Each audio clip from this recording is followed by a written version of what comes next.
What's up YouTube, it's your boy Nash here, welcome back to the channel. Today's Yu-Gi-Oh news video is all about Burst of Destiny. There are so many new cards from this set, including this first card that I'm going to talk about, a brand new Man-Eater Bug. If you guys remember Man-Eater Bug from Legend of Blue Eyes White Dragon, the first set ever made, it's got a much more revamped version, and I think there was another version of Man-Eater Bug. I'm actually gonna check really quickly because I think there was.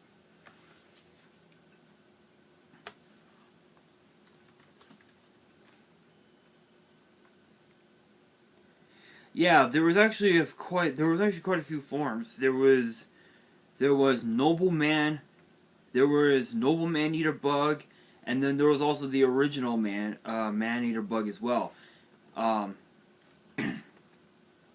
But we have another version, which is called Mimetizing Man-Eater Bug.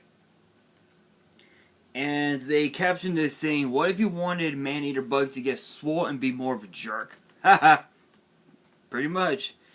So it's a 4-star Earth Insect Flip monster, 450 attack, 600 defense, and it actually has two effects. The first effect, which is a flip effect, says target one monster on the field destroyed. If you do, this card gains attack equal to that monster's original attack. Then you can make this card's type become the same as the destroyed monster's original type. So it basically, not only is it a sort of like a destruct potion, where if you guys remember that card from what was it? I think Stardust Overdrive, destruct potion.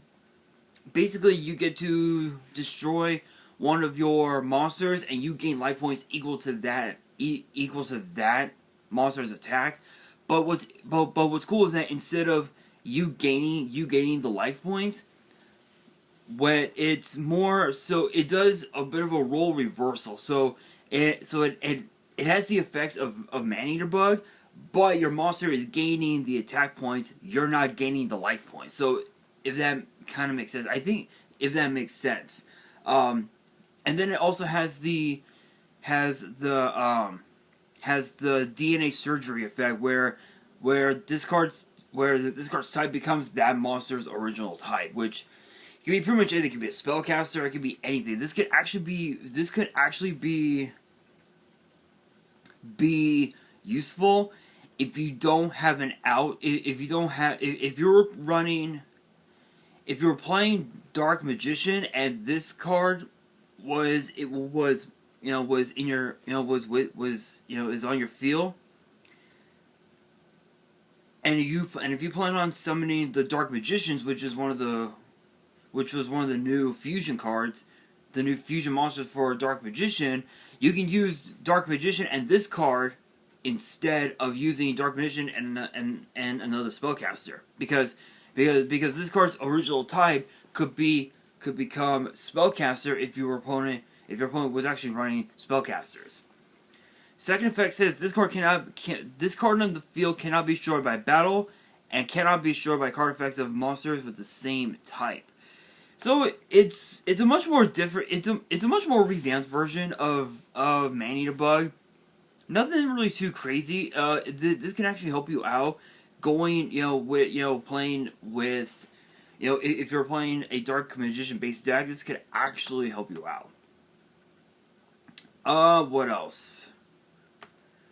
There is something that I do want to bring up, but I'll probably add it to the title of the video. I might not, but Konami's official website has actually released an update regarding organized play in the US. So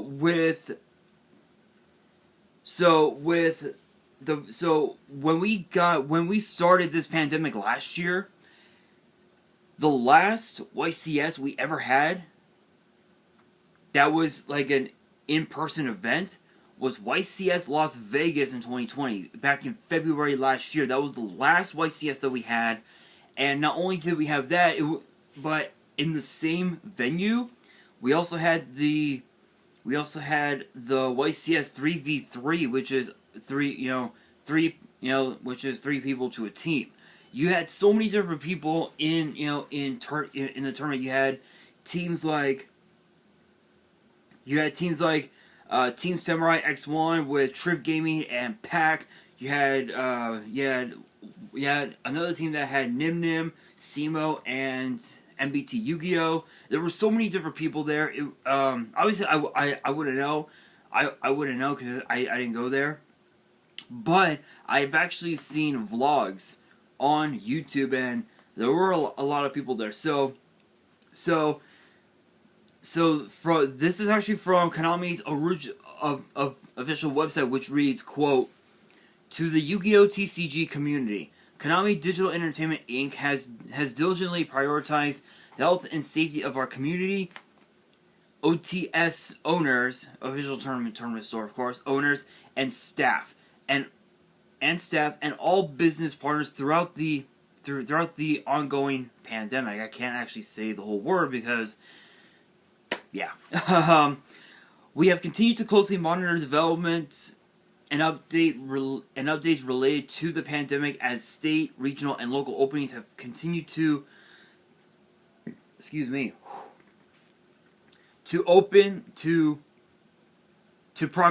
have continued to progress daily.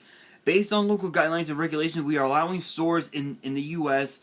to open for sanctioned in-store organized play and events starting Thursday, July 15th, at each store's discretion and where allowed by local regulation.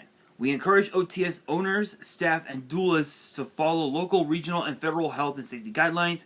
We recommend that stores ask duelists to confirm that they are fully vaccinated or have tested negative before letting them participate in tournaments. We also highly encourage store personnel and duelists to continue to follow social distancing rules and to wear masks, consistent with CDC recommendations and local regulations in your area. Although we are currently only recommending opening stores in the U.S., we continue to share our community's enthusiasm in Canada and Latin America to resume organized play and promotional events. We are working closely with our OTS contacts and business partners while heeding health public guidelines to determine how and when we can safely reopen stores in these countries. In the interim, we encourage the community throughout the Americas to continue participating in Remote Duel or our organized play initiative to run sanctioned tournaments using Yu-Gi-Oh! Duel Links, Legacy of the Duelist, and Legacy of the Duelist Link Evolution, and the Yu-Gi-Oh! and the Yu-Gi-Oh! TCG. For more info on Remote Duel, there's actually a website for that.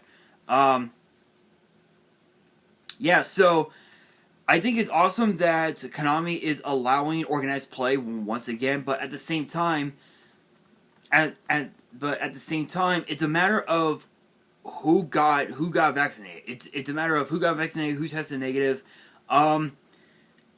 This is actually one of the big reasons why I actually have not been to a local tournament or anything like that ever, because you never know who will show up. Because even if you got fully vaccinated, there's someone out there that can still get you sick. So that's why I prefer to wait until everything's back to normal completely, and then maybe I might do it. But until then, it is what it is. But I will say though, that I'm glad that we're starting to have organized play and also and local tournaments and whatnot. We're finally starting to have those again, because when the pandemic started last year in March, everything went downhill. Not only did local businesses go out of business, so did restaurants, bars. Everything had lost money because of the pandemic, because they had to pay bills and whatnot. But now everything's starting to come back up again, and who knows with this ban list that we had just gotten a few weeks ago. There's no telling what decks are going to be meta. There's no telling. There's no telling what decks will be meta, what decks are going to suck. Anything is possible, but that is awesome. That's awesome news to hear. Alright, you guys, continuing on with Burst of Destiny. Ooh, excuse me. We have a brand new Starry Night, which is called Starry Night Orbitail, I believe it's pronounced. It's a 4-star light fairy with 400 attack and 2100 defense, and both of its effects are a once per turn. The first effect is a quick effect, and it says you can target one light monster you control, tribute it, and if you do, set one Starry Night spell or trap from your deck to your field. So basically, it's basically a form. It's basically like a Rhoda second effect Dust Tornado, if that makes sense. So not only are you searching out for a Starry Night. What the fuck? I heard a noise outside. I don't even know what the hell. I don't even know what the hell. Anyway, not only are you getting the search, which is the Rhoda, but you're also getting the second effect Dust Tornado, where you can set the card as well. So that's a pretty good effect. But you can only use this effect if you have a light monster on the field. I'm not so sure if you be able to tribute or Orbitail, but that's actually pretty good. Second effect, if a face-up light level 7 light dragon you control is returned to the hand while this card is in your grave, you can special summon this card from your grave. So it's basically a monster reborn. That's pretty broken. Don't have to say anything else about it, except that it is pretty fucking broken. Alright, you guys, now we have a brand new Sunvine, Sun Avalon type of card. From Burst of Destiny, we have Sunvine Sowing, I believe is how it's pronounced. And it is a normal spell. There's actually 2 effects, but you can only activate one card. You can only activate one of these per turn. First effect says, special summon one Sun Seed monster from your deck, and if you do, take 1,000 damage. If you do not control a Sun Avalon Link monster, you can only special summon Sun Seed Genius Loki with this effect. For the rest of this turn, after this effect resolves, you cannot special summon monsters from the extra deck except plant monsters. That's a pretty interesting effect. Locking yourself from summoning monsters from the extra deck except plants, that can actually backfire on you if you don't play this card correctly. If you don't play this card correctly, you will be locked out of summoning monsters from the extra deck except plants. So it's like its own Buster Lock, if you will. If a plant link monster you control would be destroyed by battle or by an opponent's card effect, you can banish the card from your grave instead. So it's basically another form of Return of the Dragon Lords, basically, where it can protect itself, which is pretty cool. So let me ask you guys a question. You guys remember watching Yu-Gi-Oh 5Ds, right? Well, it just so happens that we have some new reptilian support. Yes, if you guys remember that girl, I can't think of his name. She actually kind of reminds me of of Gila from the Seven Deadly Sins.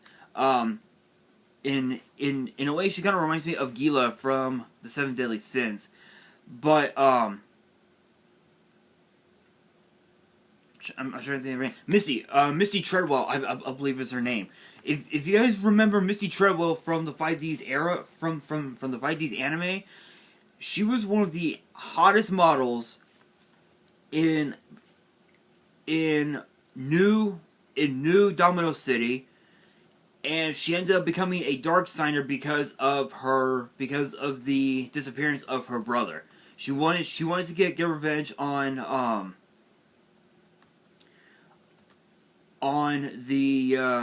that psychic society, and she became a dark signer, and thus we have the reptilian archetype. The reptilian archetype, I think we got in, I think it was like Crossroads of Chaos or something like that. Either there or Crimson Crisis. It was like one or the other, and then we started to get more and more support for her deck over the years. And now we actually have some broken support, like really good support. So first up, we have Reptilian Nyamini. I don't even know how you pronounce that. I probably just butchered it. It's a it's a 2-star dark reptile with 200 attack and 0 defense. Both of its effects are a hard once per turn, meaning it says once per turn and only once that turn. So again, it means it's hard once per turn. During the main phase, if you have a reptile monster in your grave, as a quick effect, you can send this card from your hand to the grave, target a face-up monster your opponent controls, change its attack to 0. If your opponent controls a monster with zero attack, you can special summon this card from your grave. So you can actually use both effects in the same turn. It's a hand trap monster reborn.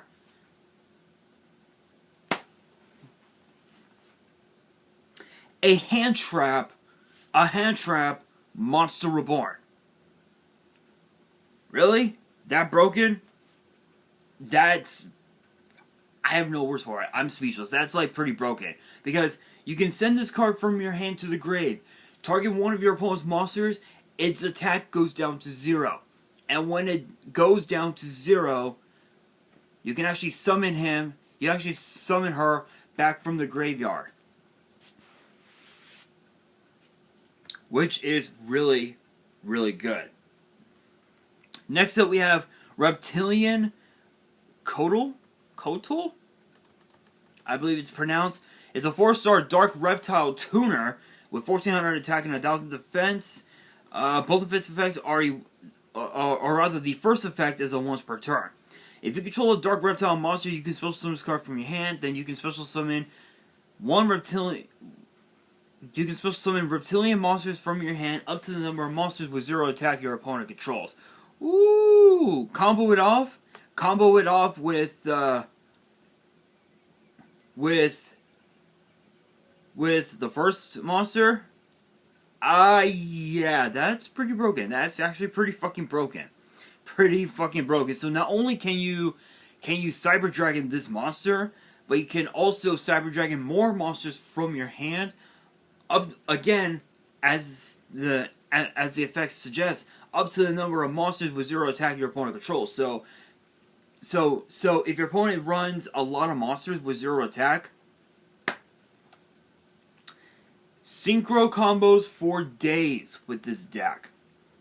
And speaking of synchros, if this card you control is used as synchro material for a reptile monster, you can treat it as a non-tuner, which is pretty interesting. Pretty interesting. I would rather use it as a tuner. If I have another non-tuner, there you go. Next up, we have Reptilian Melusine, which is an 8-star dark reptile synchro with 2500 attack, 2800 defense. I believe this is one of the boss monsters for the archetype. That's actually pretty cool. Second effect is a once per chain, which that does not happen often. You do not see that often. If this card was synchro summoned using only reptile monsters as material, this card cannot be destroyed by battle or card effects.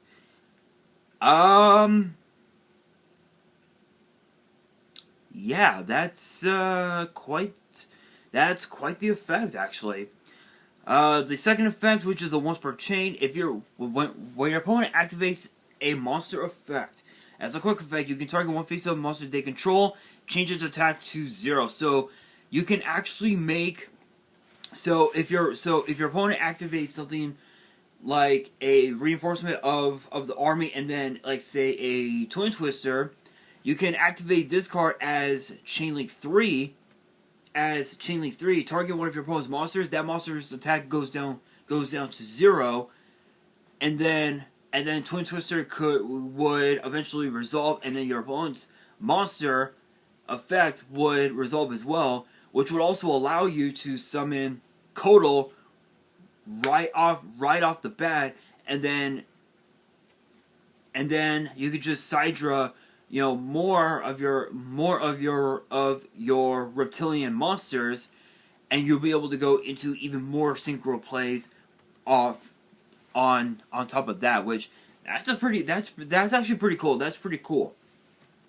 If this synchro summon card you control is sent to your graveyard by an opponent's card, you can add one reptilian monster from your deck to your hand. So it's basically a 1-for-1. Basically a 1-for-1 with that effect.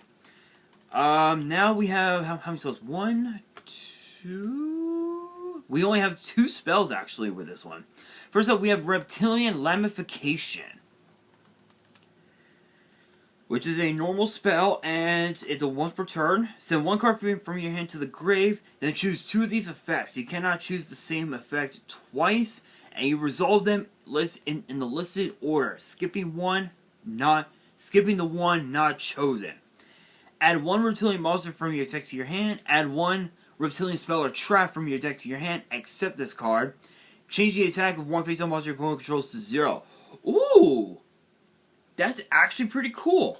That's actually pretty good. Being able to activate 2 effects in the same turn, that's pretty good. So there are so many different combinations that you could do. You could Rhoda one of your reptilian monsters and spell or trap cards from your deck to your hand. You could Rhoda the monster and change one of your opponent's monsters' attack to 0, or you could Rhoda the spell spell trap and cut one of your opponent's monsters' attack to 0. There are so many different combination of effects that they could do with this card. It can actually help you win games. But there's actually another card that actually caught my eye, and it's actually the field spell, Reptilian Recoil, which is actually the field spell for them, and the effect looks like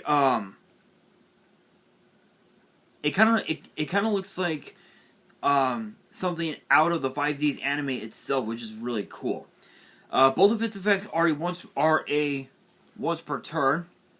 First effect says you can target one monster you control with 0 attack and 1 dark reptile monster in your grave. Destroy the first monster in the field and special summon the second monster in your graveyard. So not only do you get to trap hold the first monster that has 0 attack, but you can also reborn the dark reptile that's in your graveyard, which is the second target, which is really fucking crazy. If your opponent activates a monster effect, you can target one face-up monster they control with 0 attack. Take control of that monster. That's supposed to summon 1 reptilian token, which is a 1-star Earth reptile with 0 attack and defense to your opponent's field. So it's basically a much more different version of Black Garden, if you will. But the only downside is that they can actually use it as link. They can use those tokens as link material, which can easily backfire on you. But honestly, I'm looking forward to the new cards, because it ensures that you're able to cut your opponent's monsters down to 0, and with the right amount of monster cards, you can actually also summon Earthbound Immortal Kokoraya, which was actually